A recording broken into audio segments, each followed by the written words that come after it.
That's right. I said okay. That means it's okay, and welcome to Friday morning. And welcome aboard, everybody. Welcome aboard on a lovely Friday morning. Lenny Melnick sitting here in the cave, ready to rock and roll for fantasy sports. It is a lovely day here. Good morning to Greg and Brooks and Dale and Donkey Okie and Ray K and guest Carmella and a whole bunch of people to talk about. Now, Yancey Eaton sends a Twitter message, and he wants to know.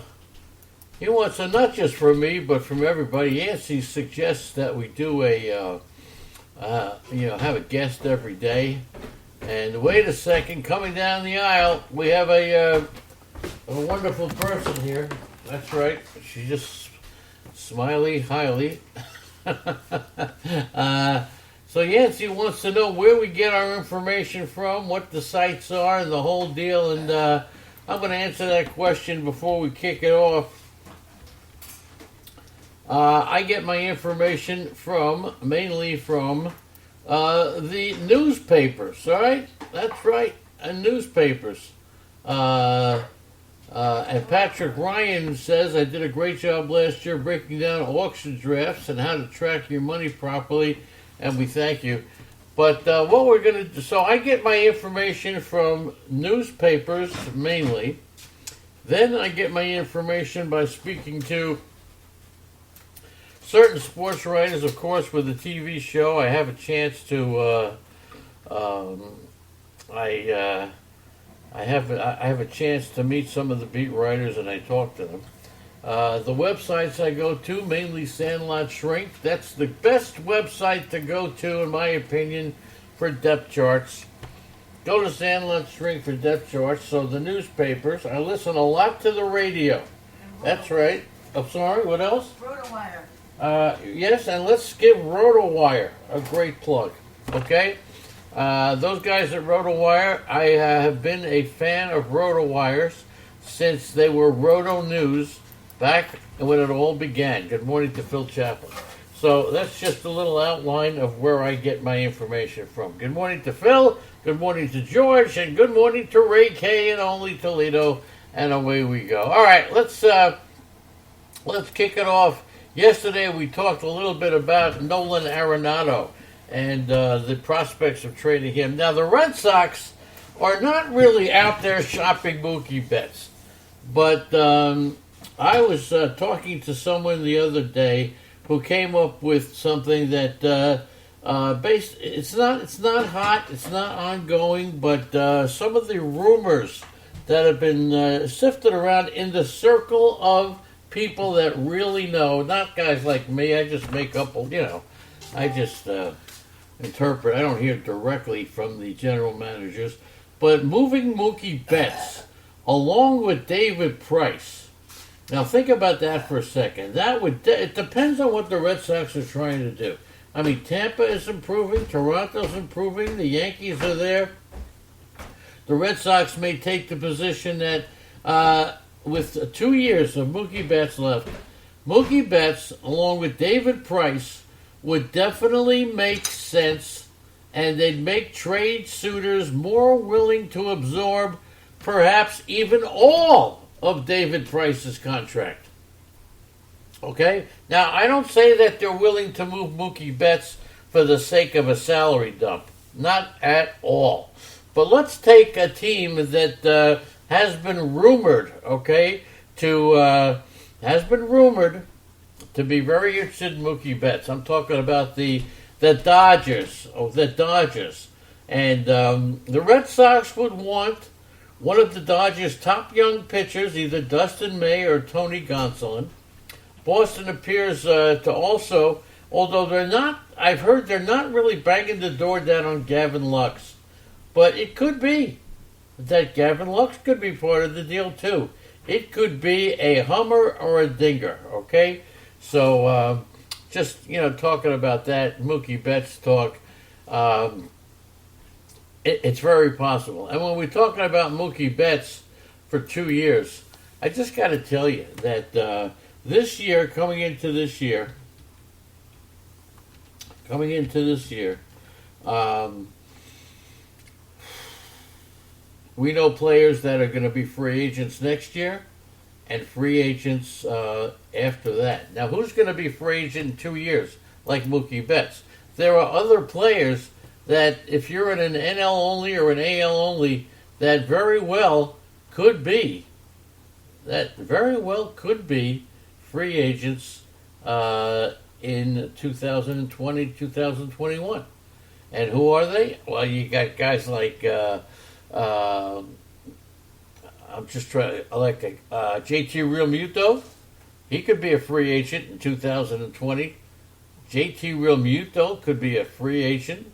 Then you got Yuli Gurriel. Well, he's 37, so I don't think anybody. Anthony Rizzo, in 2 years, he could be a. Well, there was a club option for Anthony Rizzo. They didn't extend him. They have a club option.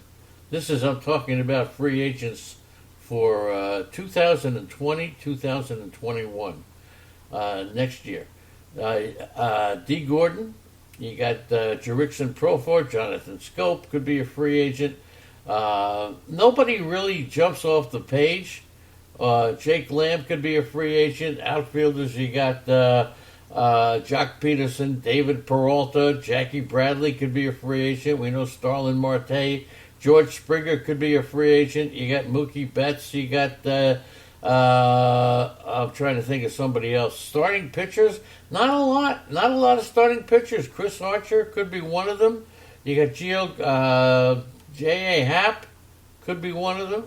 Mike Minor could be another. James Paxton could be another. So these are all the guys that could be those free agents coming up in 2 years. All right, you got that one? So away we go.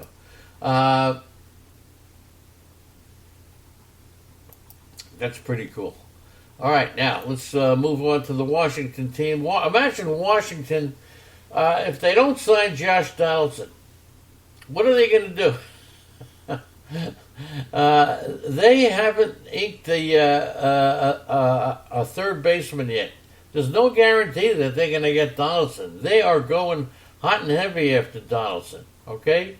The Nationals are competing for Donaldson with the Atlanta Braves, with the Texas Rangers, with the Minnesota Twins, with the LA Dodgers, and it's expected that Donaldson will secure a deal for about 4 years and $100 million, okay?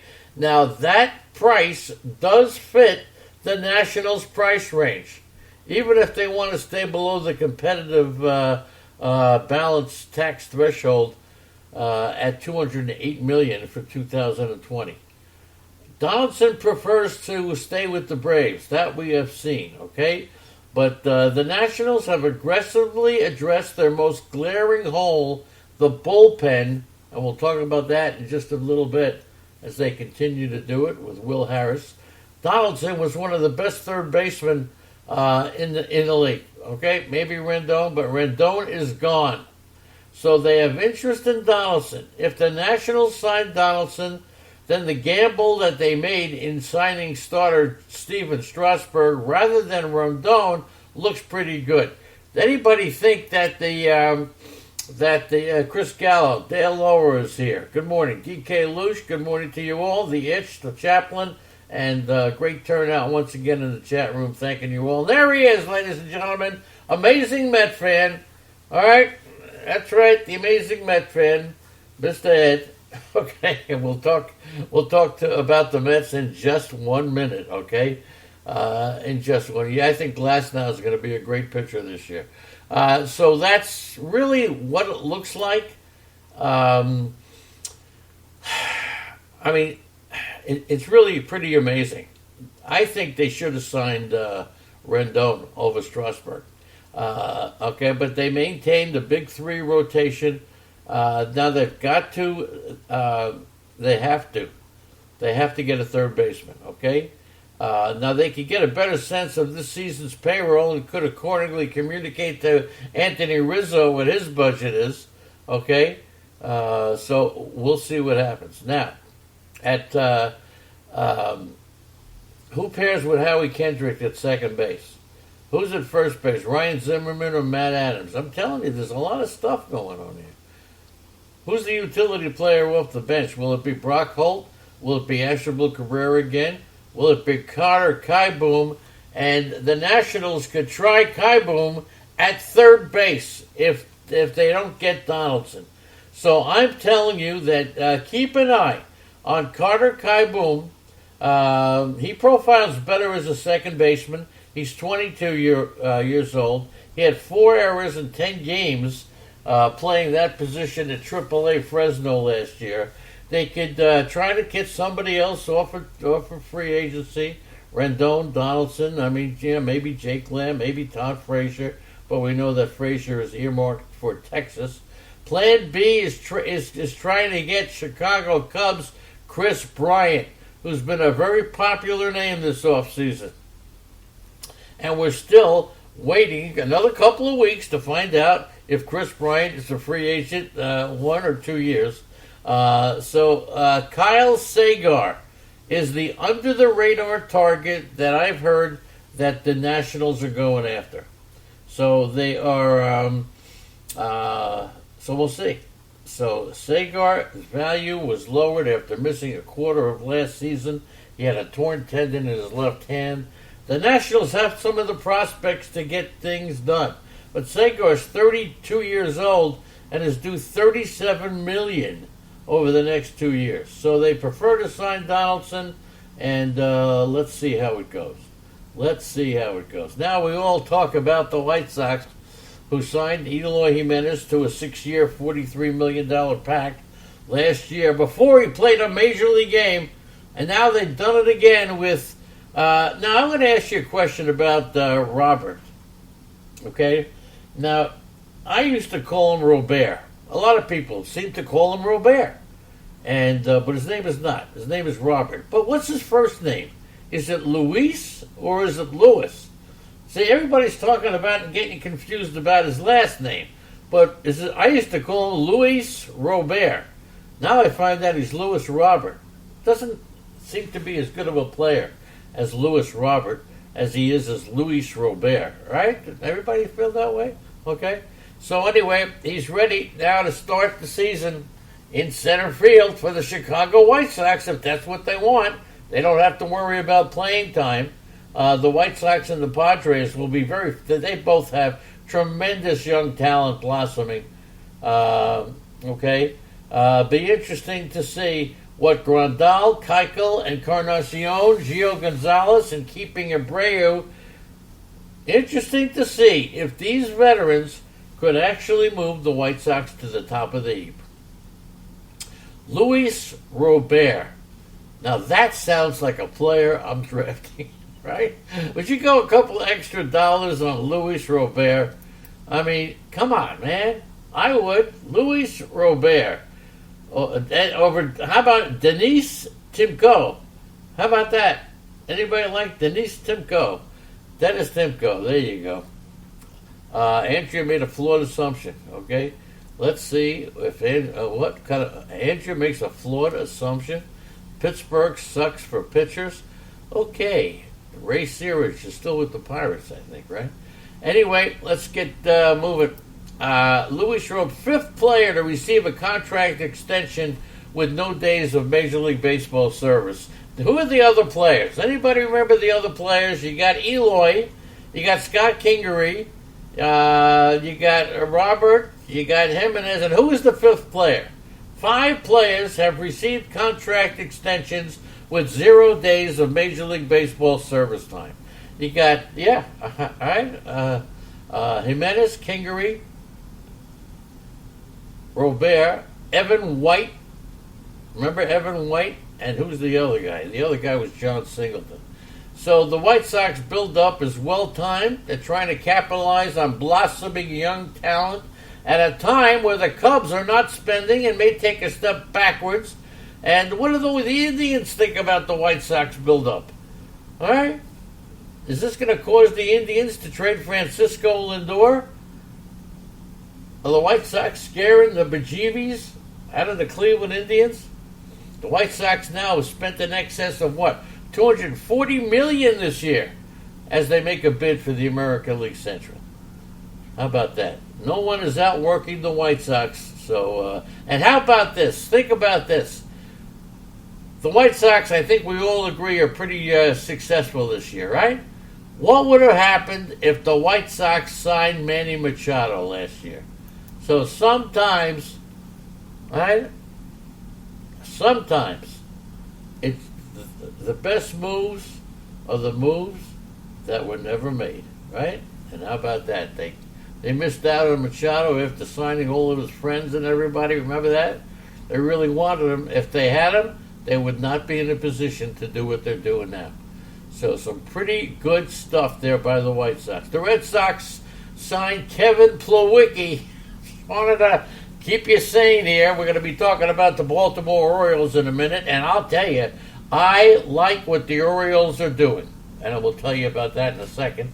Kevin Plawecki, 1-year deal. Matt Davidson signs with the Cincinnati Reds. I can't even talk about that.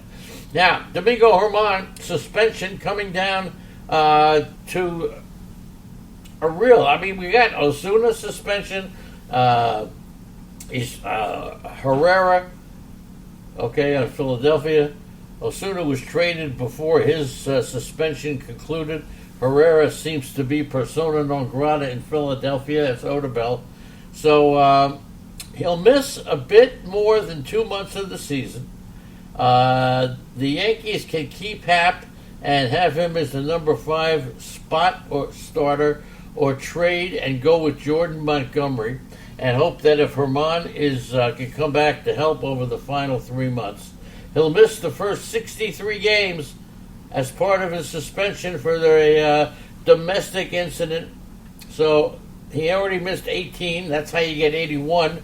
I think it was incorrectly reported right here on the website that he has an 81-game suspension. That's true, but he's already served 18.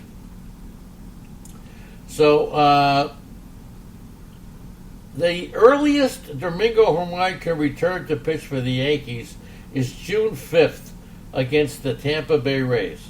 He did not appeal his suspension. He's agreed to make a contribution to certain organizations, so we'll see. His suspension is the 4th longest for games lost. Jose Torres, Odubel Herrera, Hector Olivares were a little bit longer. But he'll be eligible to participate in the 2020 postseason. He already missed the entire 2019 postseason. So there you go. That's Germán. Looks like the Yankees may wind up keeping J.A. Happ. Will Harris is agreeing with Washington on a 3-year deal. He was the Astro reliever. Remember, he gave up that game-winning home run to Howie Kendrick in Game 7 of the World Series. But he's a class act, He stood up, he talked to the press and the whole deal. He's been among the most durable relievers, 60-plus games in 5 of his last 7 years. So he's 35. The Nationals really want him for some stability. So we'll see. Big workload. See what happened to David Robinson and Brian Shaw with that, okay? But his age is a question mark. He's got a pretty clean injury history, only 2 injured list stints. Made a couple of DL stints over his 9-year seasons, but he's posted some outstanding numbers. 2.3 ERA, 4.3 walk to strikeout rate, 9.5 strikeouts over 9 innings.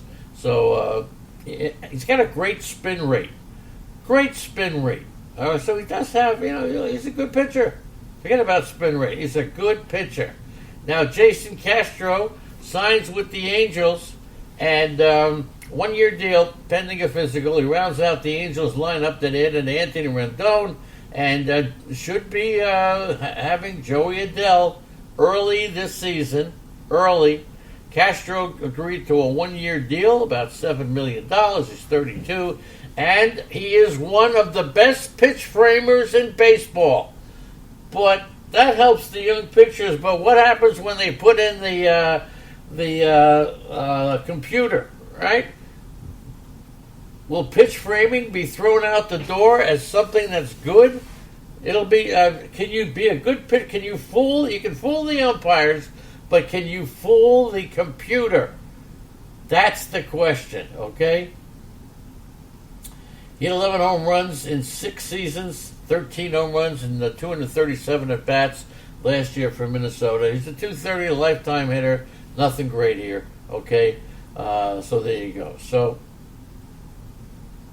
Max Stassi was the team's primary catcher, but a little inexperienced. So the Angels are going for it. David Price definitely in the mix. There's no question about it, okay? So that takes care of that. And that takes care of all the great player notes that we've accumulated. It's getting a little slow. Let's talk about the Baltimore Orioles now. The O's from Baltimore. And let's take a look at the Baltimore Orioles.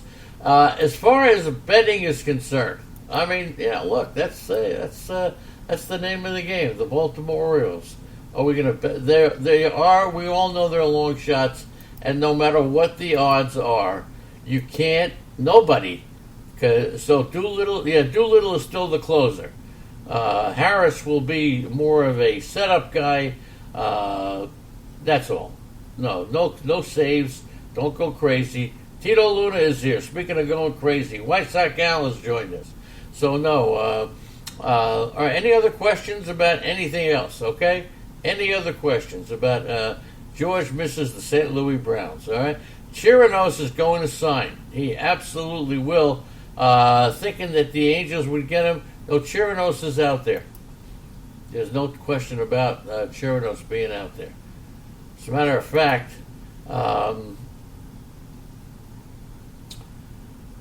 Chirinos will be out there. He's definitely out there. There's a couple of good catchers out there. Chirinos is the best catcher left. No doubt about it. All right, let's talk about Baltimore now. Okay, this is a team that will not be a team that you're going to bet on. They are 1,000 to 1 to win the World Series. Don't even go there. They are 500 to 1, along with the Tigers, to win the American League pennant. Don't even go there. So that was a quick recap of the Baltimore Orioles in terms of betting. Now let's go through the Baltimore Orioles position by position, okay? Because the Orioles, I kind of like what they've done. Now over at catching, you get Chance Sisco, the left-handed hitter. Sisco could be a pretty interesting player this year, okay? I remember last year, I think in one exhibition game, Chance Sisco, he hit 3 home runs or something like that. I'm going to project Chance Sisco to hit about 245 with double-digit home runs. So you can get. He didn't make a season debut last year until early June. Everybody thought he would start the year on the team. He had a good spring training, but the Orioles elected to go with an older player. So it's a rebuilding team. They were trying to help their pitching staff, but he had 210 in 198 plate appearances. Doesn't jump off the page as anything great. Had 8 home runs. I'm thinking he could hit about 240, 245. He's not a good pitch framer. Not good. That's one of the reasons they sent him down. But, I mean, pitch framing is going to be out the door, as I just said. But he makes the step up this season to become the starting catcher. And that's what he was projected to be as a prospect. A respectable amount of power in a hitter-friendly home park.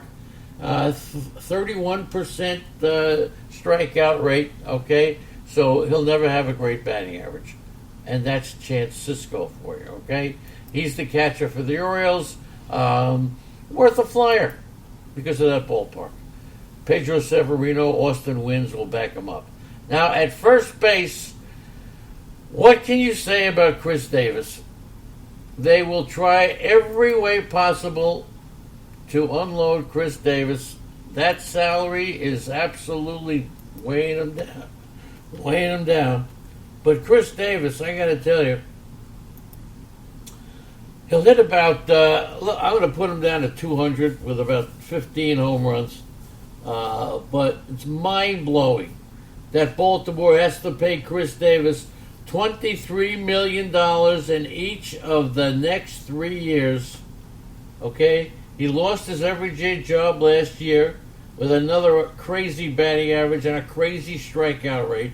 So Look, here you have a situation where you have a team that will lose 100 games and they're benching a player who they're paying $23 million. That tells you how bad it is, okay? That tells you how bad it is. Even Albert Pujols is aging better than Chris Davis. But the player who's right behind Chris Davis is someone of interest. Now, I saw Ryan Mountcastle in the Arizona Fall League. And he's been on, I think he's been on everybody's, he may be on everybody's dynasty team, okay? Baltimore gave Dwight Smith almost 400 plate appearances last year, so Mountcastle should be given regular playing time despite some obvious deficiencies. He's definitely a below-average fielder, okay, in left field. So maybe he'll play a little bit there, but he'll get some starts as a designated hitter. But he will also play some first base. He could be a home run threat, maybe 25 home run, because of the home park. But he won't be a threat on the bases. He's not an exciting fantasy profile. He could spend most of 2020 hitting in the top half of a big league lineup. And you got to take a look at Ryan Mountcastle just to see, number one, where is he playing and how much he's playing in the spring. That's a big deal. So Ryan Mountcastle, somebody who could play some first base. At second base, you've got Hanser Alberto. Now, Hanser Alberto, not a very... a lot of people get Hanser Alberto mixed up as the relief pitcher. Okay, but Hanser Alberto will hit you. He hits great against left-handers. I'll tell you that right now. You put him in there on a daily game when a left-hander is pitching, and you may have something, okay? He'll hit about 285 to 290. He'll get you double-digit home runs, not a lot, but he's not going to steal a lot of bases, so he doesn't have any great fantasy value. Okay, he hit 305, 12 home runs, 120-something starts playing between second and third base when Baltimore grabbed him off waivers last year. But against left-handed pitching, he hit close to 400 in over 225 plate appearances. Okay? And that was the second best mark in baseball, behind only who had the best mark in baseball against left-handed pitchers last year. Second was Hanser Alberto. Anybody want to give it a try as to who had the best batting average? Not Gus Triandos, okay? That's right, Gus Triandos, great catcher. Johnny Oates was a good catcher, okay?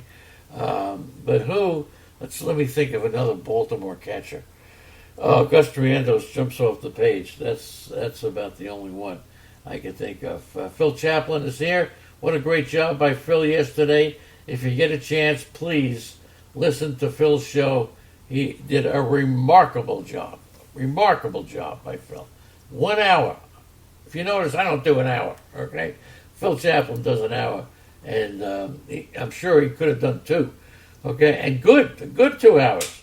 So Alberto hit close to 400. The player who was number 1 against left-handers was J.D. Martinez. Okay, against righties, he only hit about 238. Okay, so there you go. Alberto seems to be he'll get plenty of opportunities at second base, and he'll get every opportunity when a lefty is pitching. So I will plug him in for about a 285 to 290 batting average with double-digit home runs. If you're in a mixed league, you want to save a little money, going, $1 or $2 to get Hanser Alberto was pretty good. At shortstop, a very interesting player, and that would be Richie Martin. Richie Martin. We think of Richie Martin, what do we think of? We think of some potential stolen bases. That's what we do. And you can get some stolen bases out of Richie Martin.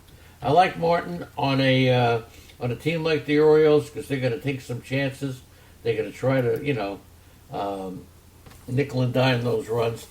He can hit about 240, 245. He'll hit you somewhere between 5 and 10 home runs. But 14, 15, 17 stolen bases, something like that. He was, I'll tell you something. But here's the thing. He's 25. He was a Rule 5 pick, which meant that he had to stay on the roster all year. But he hit 208 in 309 plate appearances. So you got to be careful. Okay? So the Orioles are not obligated to keep him on the roster. He's a very iffy pick. His 10 steals and roughly half a season worth of plate appearances. So he's got the fantasy value. His bat needs to take more than just a small step, but he could steal you 20 bases. You got to keep an eye on this kid.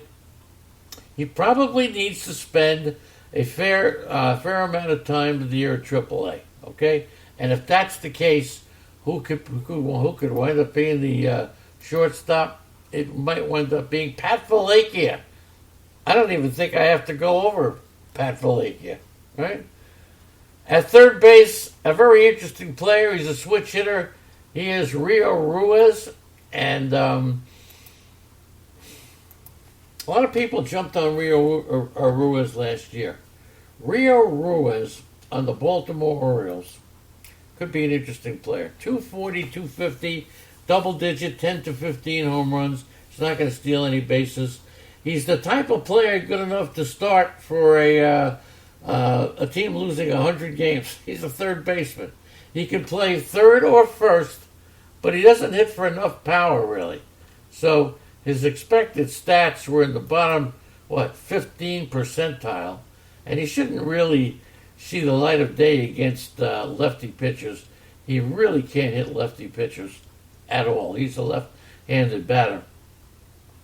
He loves hitting at Camden Yards, so if he's facing a right-handed batter in Camden Yards, he's a pretty cheap pick on the daily game if you want to do that. But otherwise, I'm projecting around a 240, 10 to 15 home runs, and that's about it. Maybe he'll get you 55. Not good for a third baseman, but that's who we got. Since we're going over the Baltimore Orioles, you got to mention Mr. Rio Ruiz. In the outfield, now I saw Anthony Santander. There's a couple of guys that we like here, and also Renato Nunez. I'll keep Renato Nunez at DH. Anthony Santander.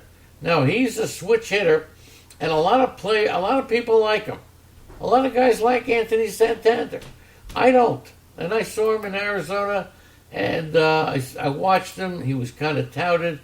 But I got to tell you, I didn't see anything that jumped off the page. So, look, he may be good because he can get a lot of opportunity with Baltimore. They're going to count on him to hopefully come alive. I think for Santander, you can get a 250 to 260 batting average, maybe 20 to 25 home runs, maybe 85 RBIs. He is 25 years old. He didn't see a lot of time in the major leagues until June, but he wound up starting over 90 games and hit 20 home runs. Now, this is a guy who absolutely could be affected if the ball is changed, okay? All right, so he's got a very low walk rate, doesn't walk a lot. He was a Rule 5 pick in 2017. He was in the majors before he was ready.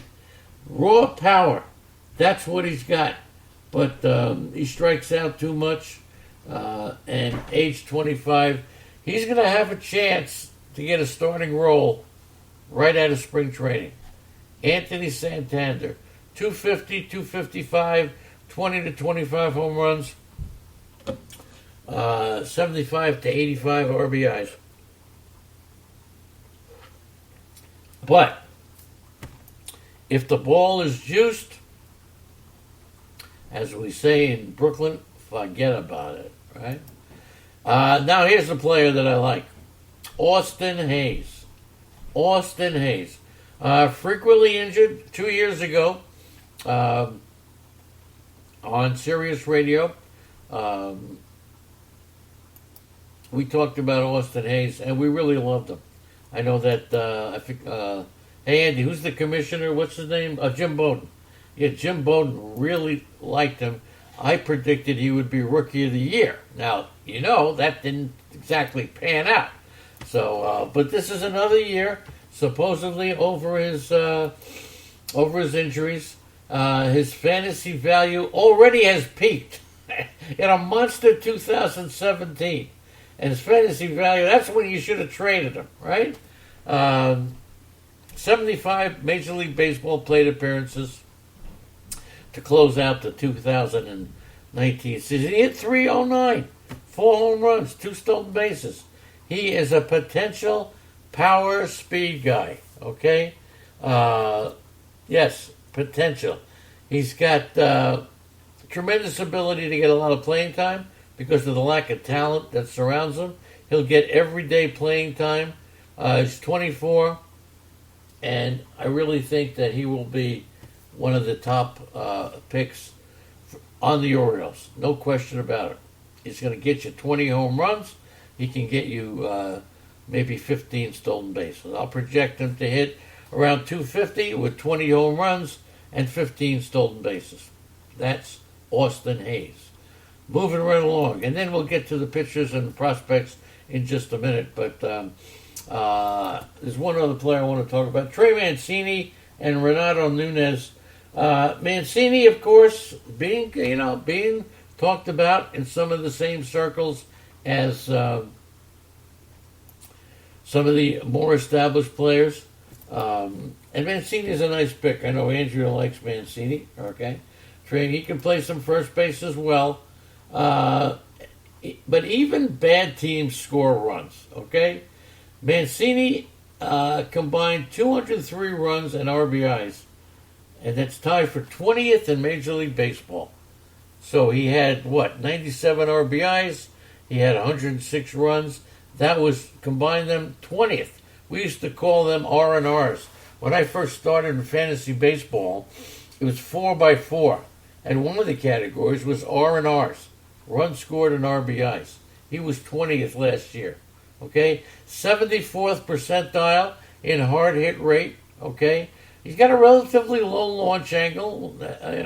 So if the ball is changed, so will Mancini. Okay, he hit 35 home runs, 32% fly ball rate.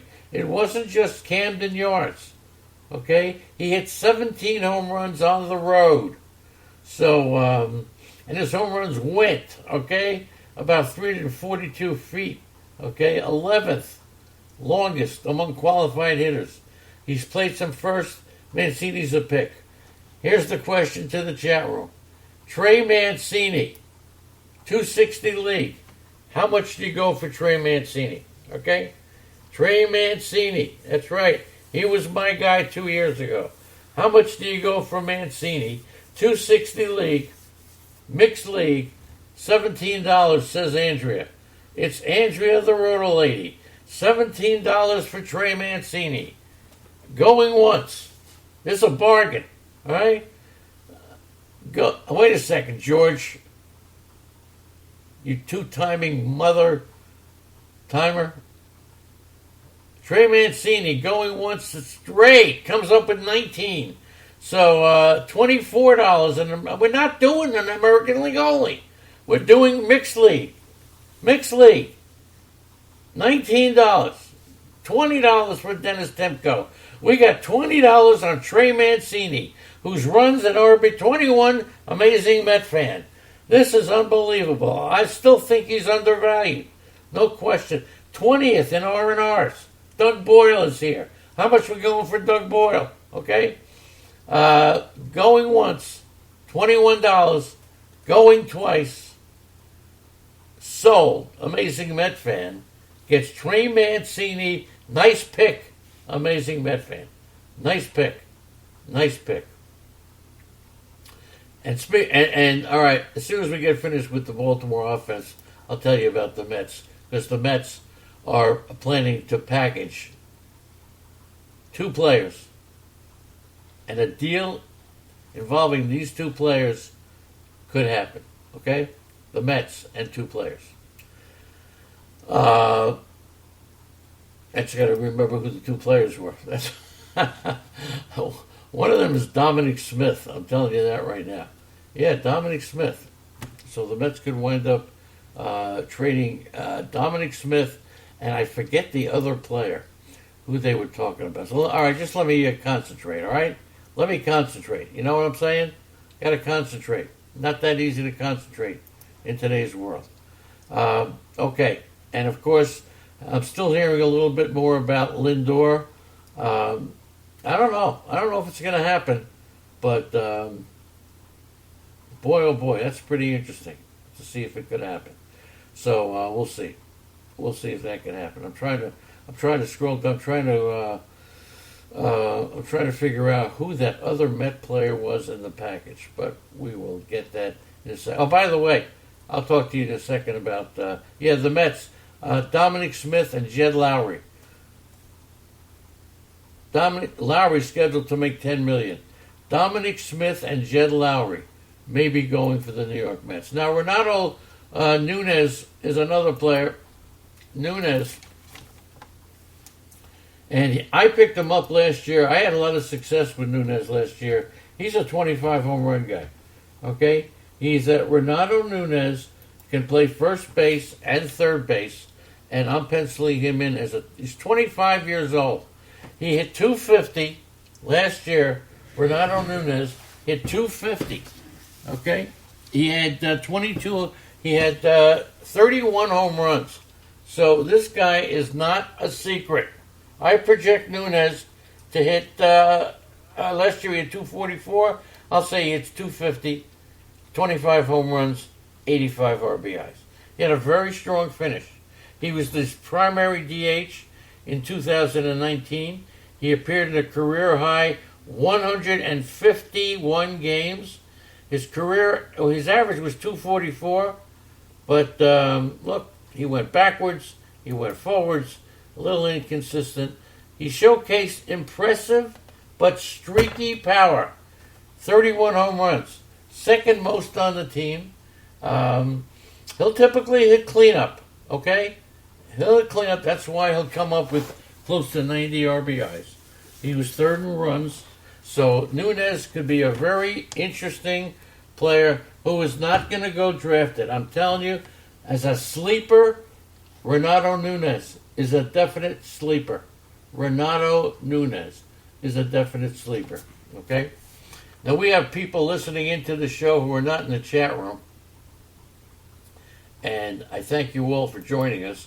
And from time to time, one of the reasons they don't come in is because they just, they feel that it'll cause chaos because they are some named people. And I just received some information about Robinson Chirinos. So I will get to that in just a second, okay?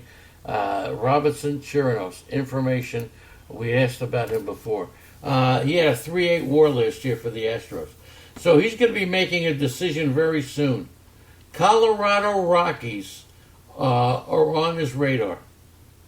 Robinson Chirinos is being courted by the Colorado Rockies.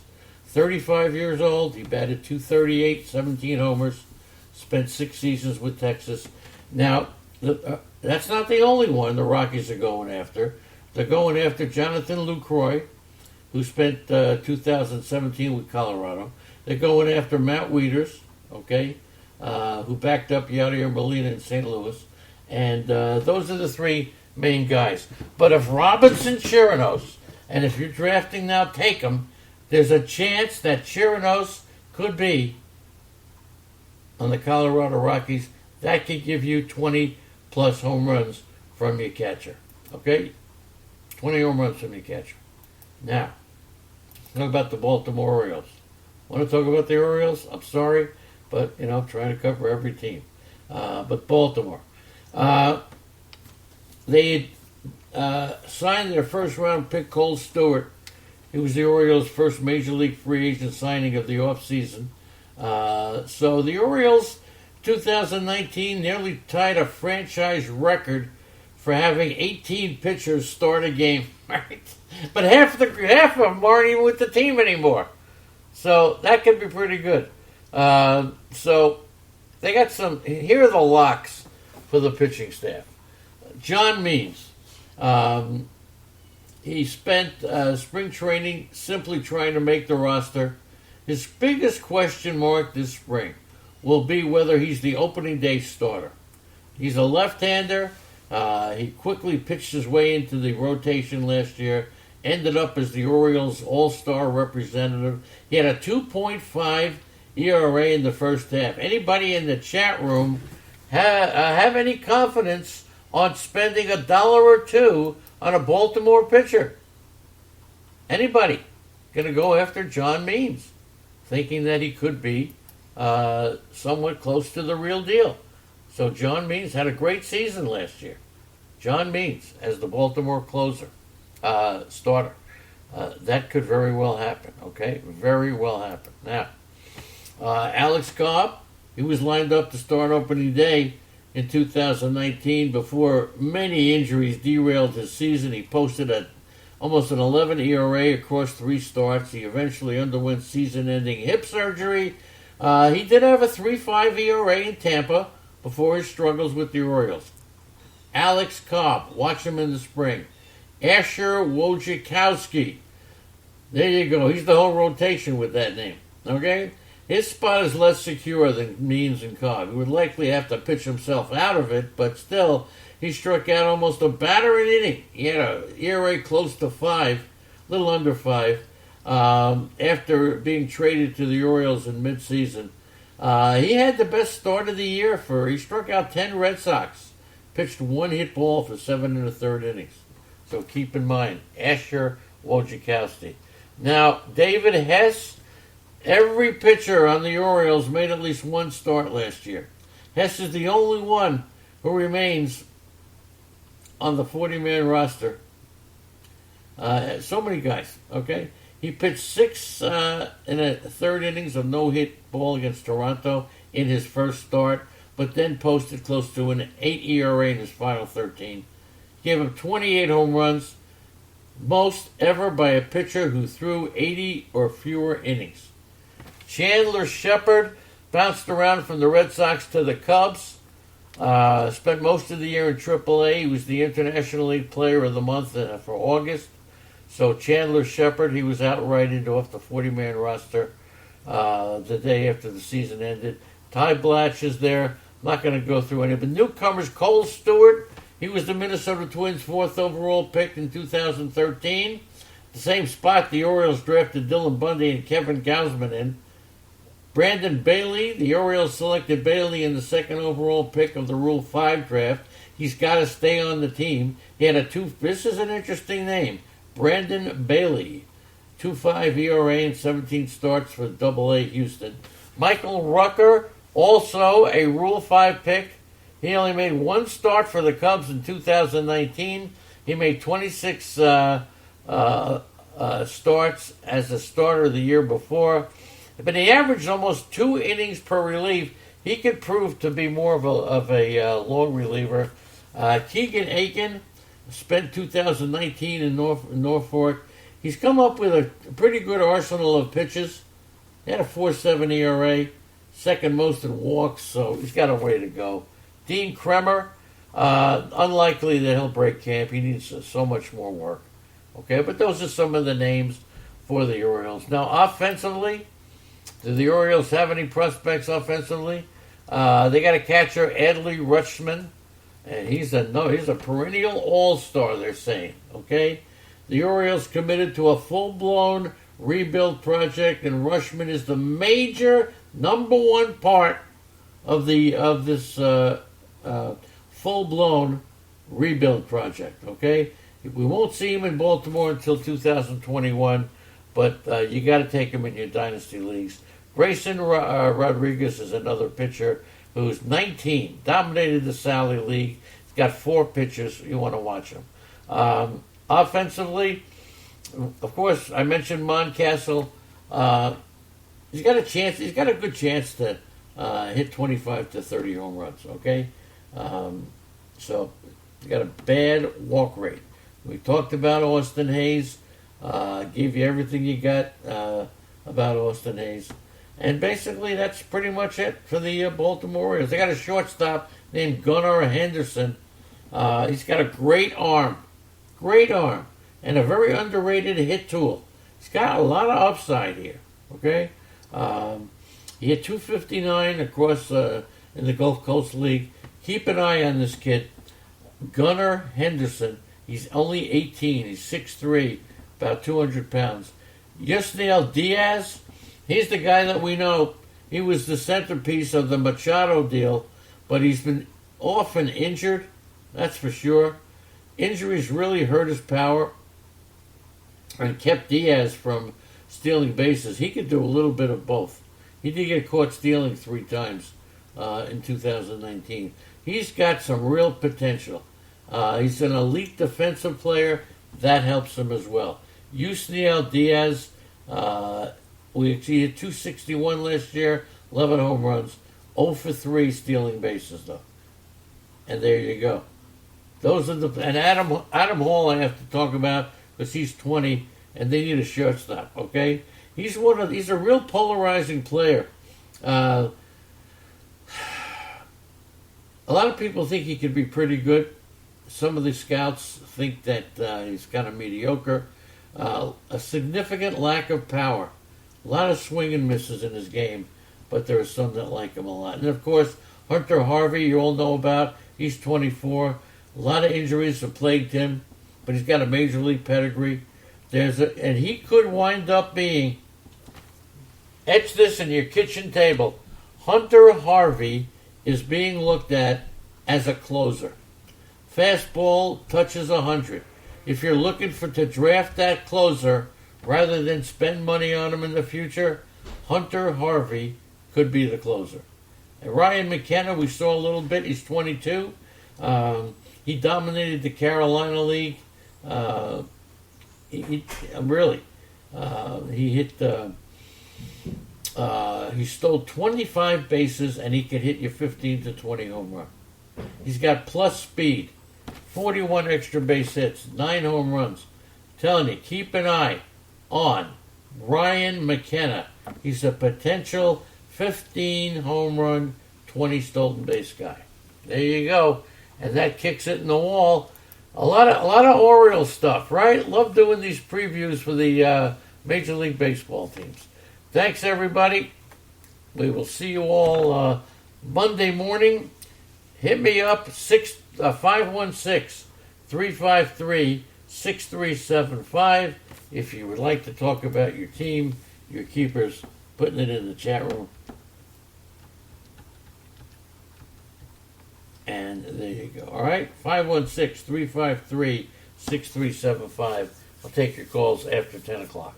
Thanks, everybody. Love you all.